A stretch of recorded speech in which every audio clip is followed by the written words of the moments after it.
안녕하세요, 여러분. 오늘은 우리 식탁에서 빠질 수 없는 마늘 이야기를 해볼까 해요. 특히 마늘과 잘 어울리는 음식, 그리고 함께 먹으면 좋지 않은 음식에 대해 자세히 알아보려고 합니다. 사실 저도 오랫동안 마늘을 요리할 때 그냥 아무 생각 없이 넣었어요. 그런데 어느 날 한의원에 갔다가 선생님께서 말씀하시더라고요. 마늘도 궁합이 있다고요.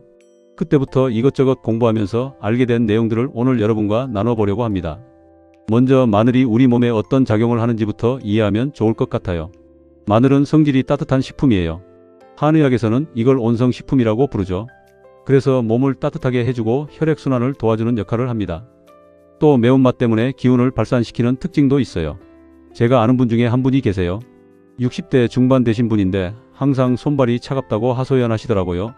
그런데 마늘을 꾸준히 드시기 시작하면서 몸이 한결 따뜻해졌다고 하시더라고요. 이게 바로 마늘의 온성 때문이에요. 그럼 이제 본격적으로 마늘과 궁합이 잘 맞는 음식들부터 살펴볼까요? 첫 번째로 삼겹살이나 돼지고기를 빼놓을 수 없죠. 우리가 고기 구울 때 마늘을 빠뜨리지 않는 이유가 다 있어요. 돼지고기는 성질이 차가운 편이거든요. 그래서 많이 먹으면 소화가 잘 안 되고 속이 더부룩할 수 있어요. 그런데 따뜻한 성질의 마늘을 함께 먹으면 이 차가운 기운을 중화시켜줘요. 게다가 마늘의 알리신 성분이 돼지고기의 지방 분해를 도와주니까 소화도 훨씬 잘 되고요. 저희 어머니가 자주 하시던 말씀이 있어요. 고기 먹을 땐 마늘을 듬뿍 먹어야 체하지 않는다고요. 옛날 어른들의 지혜가 과학적으로도 맞는 거였던 거죠. 두 번째는 생선이에요. 특히 등푸른 생선과 마늘의 궁합은 정말 환상적이에요. 고등어, 삼치, 꽁치 같은 생선들 있잖아요. 이런 생선들은 비린내가 좀 강한 편이죠. 마늘의 강한 향이 이 비린내를 잡아주는 역할을 해요. 하지만 그게 다가 아니에요. 등푸른 생선에는 오메가3 지방산이 풍부하게 들어있어요. 이게 우리 혈관 건강에 아주 좋죠. 그런데 마늘도 혈액순환을 돕고 혈전을 예방하는 효과가 있거든요. 이 둘이 만나면 시너지 효과가 나는 거예요. 혈관 건강에는 정말 금상첨화라고 할 수 있죠. 제가 아는 어르신 한 분은 고혈압 때문에 고생하셨어요. 약도 드시고 있었고요. 그런데 의사 선생님이 식단 조절도 중요하다고 하셔서 등푸른 생선을 자주 드시기 시작했대요. 거기에 마늘을 듬뿍 넣어서 조리하셨고요. 물론 약의 효과가 가장 컸겠지만 혈압 수치가 점점 안정되더라고 하시더라고요. 세 번째는 채소류인데요. 특히 시금치와 마늘이 아주 잘 어울려요. 시금치나물 무치실 때 마늘 다진 거 넣잖아요. 그게 그냥 맛 때문만은 아니에요. 시금치에는 철분이 많이 들어있는데 마늘의 알리신 성분이 이 철분의 흡수를 도와주거든요. 특히 저희 같은 중년 여성분들, 폐경기 지나면서 빈혈 생기시는 분들 많으시잖아요. 시금치에 마늘 듬뿍 넣어서 드시면 정말 좋아요. 저도 한때 빈혈 때문에 어지러움증이 자주 있었는데 시금치나물을 자주 해먹으면서 많이 좋아졌어요. 네 번째로 두부와 마늘도 훌륭한 조합이에요. 두부는 단백질이 풍부하지만 성질이 차가운 편이에요. 그래서 속이 냉한 분들이 두부만 많이 드시면 배가 아플 수 있어요.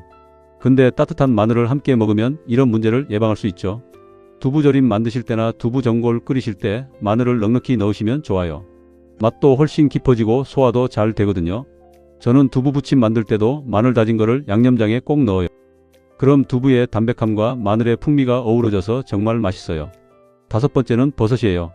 표고버섯, 느타리버섯, 새송이버섯 등 어떤 버섯이든 마늘과 잘 어울려요.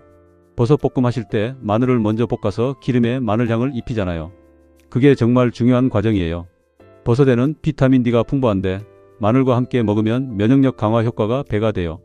특히 요즘처럼 환절기에는 감기 예방을 위해서라도 버섯 마늘 볶음 자주 해드시면 좋아요. 저는 일주일에 두세 번은 꼭 버섯 요리를 해먹는 편이에요. 여섯 번째는 토마토예요. 이건 좀 의외라고 생각하실 수도 있는데요. 토마토 스파게티 만들 때 마늘 넣잖아요. 그게 단순히 양념이 아니라 건강상으로도 좋은 조합이에요. 토마토의 라이코펜이라는 성분은 항산화 효과가 뛰어난데 마늘과 함께 먹으면 이 항산화 효과가 더 강해져요. 특히 전립선 건강이나 심혈관 건강에 좋다고 알려져 있죠. 남편분 계신 분들 토마토 요리하실 때 마늘 듬뿍 넣어주세요. 일곱 번째는 양파예요. 마늘과 양파는 둘 다 백합과 식물이라 성질이 비슷해요. 둘 다 혈액순환을 돕고 혈전을 예방하는 효과가 있죠. 함께 먹으면 이런 효과가 더 강해져요. 저는 볶음 요리할 때 거의 항상 양파와 마늘을 함께 써요. 특히 제육볶음이나 볶음밥 같은 거 만들 때요. 맛도 좋지만 건강에도 정말 좋거든요. 혈관 청소부라고 불릴 만해요. 여덟 번째로 김치를 빼놓을 수 없죠. 김치 담글 때 마늘이 안 들어가면 김치가 아니잖아요. 김치의 유산균과 마늘의 알리신이 만나면 장 건강에 탁월한 효과를 발휘해요. 특히 우리나라 사람들 대장암 발생률이 높다고 하잖아요. 근데 김치를 꾸준히 먹으면 대장암 예방에 도움이 된다는 연구 결과도 있어요. 여기에 마늘의 항암 효과까지 더해지니까 정말 좋은 조합이에요. 9번째는 견과류예요. 호두, 아몬드, 땅콩 같은 견과류와 마늘도 잘 어울려요. 견과류는 불포화 지방산이 풍부해서 혈관 건강에 좋은데 마늘의 혈액순환 효과와 만나면 더욱 좋죠. 저는 가끔 마늘종을 호두와 함께 볶아 먹어요. 마늘종도 마늘과 비슷한 효능이 있거든요. 고소한 맛과 아삭한 식감이 일품이에요. 반찬으로도 좋고 술안주로도 좋아요. 10번째는 현미나 잡곡밥이에요. 현미에는 식이섬유가 풍부한데 마늘과 함께 먹으면 혈당 조절에 도움이 돼요. 당뇨 있으신 분들이나 혈당 관리가 필요하신 분들께 특히 좋아요. 저희 시어머니가 당뇨가 있으세요. 그래서 식단 관리를 정말 철저히 하시는데요. 현미밥에 마늘을 다져서 넣은 반찬을 자주 드세요. 혈당 수치가 많이 안정됐다고 하시더라고요. 자, 이제는 반대로 마늘과 함께 먹으면 좋지 않은 음식들을 알아볼게요. 이게 정말 중요해요. 아무리 좋은 음식도 잘못 조합하면 오히려 독이 될 수 있거든요. 첫 번째로 꿀이에요. 이건 많은 분들이 모르시는데요. 마늘을 꿀에 절여서 드시는 분들 계시잖아요. 마늘의 매운맛을 줄이고 먹기 좋게 하려고요. 근데 사실 이 조합은 그리 좋지 않아요. 한의학에서는 마늘과 꿀을 함께 먹으면 체기가 생긴다고 해요.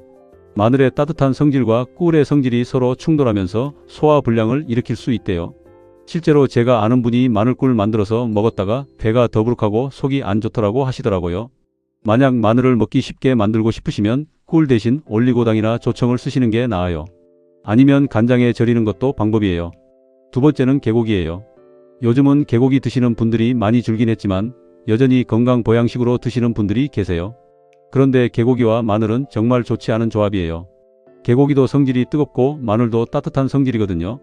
이 둘이 만나면 열이 과도하게 생겨서 몸에 부담을 줄 수 있어요. 특히 열이 많은 체질이신 분들은 더욱 조심하셔야 해요. 두드러기가 나거나 소화불량이 생길 수 있거든요.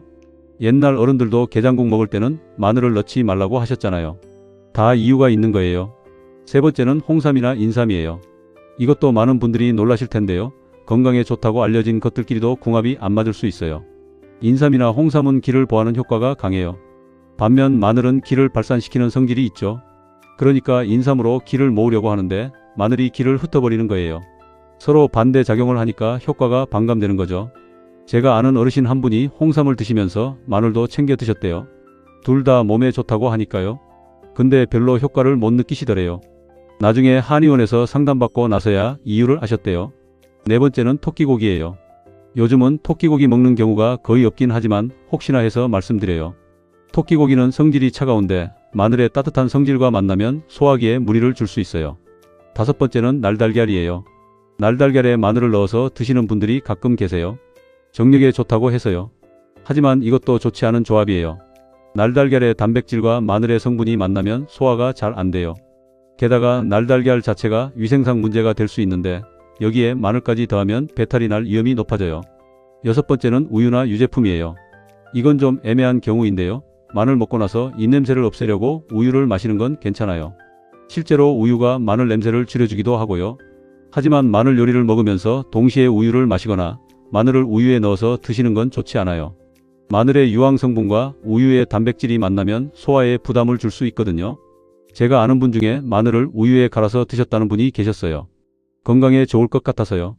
근데 먹고 나서 속이 더부룩하고 불편하더래요. 그래서 그만두셨대요.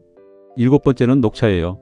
녹차도 건강에 좋고 마늘도 좋으니까 함께 먹으면 더 좋을 것 같잖아요. 하지만 녹차의 떫은 맛을 내는 타닌 성분이 마늘의 알리신 흡수를 방해할 수 있어요. 마늘 요리 드시고 나서 입냄새 때문에 녹차를 마시는 건 괜찮아요. 하지만 마늘을 먹으면서 동시에 녹차를 마시는 건 피하시는 게 좋아요. 여덟 번째는 망고나 파인애플 같은 열대과일이에요. 이런 과일들도 성질이 따뜻한 편이거든요. 마늘과 함께 먹으면 열이 과도하게 생길 수 있어요. 특히 여름철에 삼겹살 구워 먹고 후식으로 망고나 파인애플을 드시는 경우가 있는데 마늘을 많이 드셨다면 이런 과일은 피하시는 게 나아요. 대신 수박이나 참외 같은 시원한 과일이 더 좋아요. 아홉 번째는 술이에요. 이건 특히 조심하셔야 해요. 마늘과 술을 함께 많이 먹으면 위 점막이 손상될 수 있어요. 둘 다 자극이 강한 식품이거든요. 저도 젊었을 때 고기 구워 먹으면서 마늘도 많이 먹고 소주도 많이 마신 적이 있어요.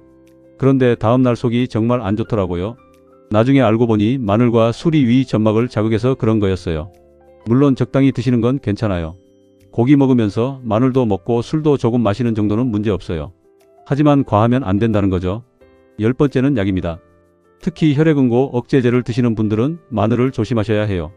마늘 자체가 혈액을 묽게 하는 효과가 있거든요. 약의 효과와 겹치면 출혈 위험이 높아질 수 있어요. 저희 친구 어머니가 심장병으로 와파린이라는 약을 드시는데요. 의사 선생님이 마늘을 너무 많이 먹지 말라고 하셨대요. 상호작용 때문이래요. 약 드시는 분들은 꼭 의사 선생님과 상담하세요.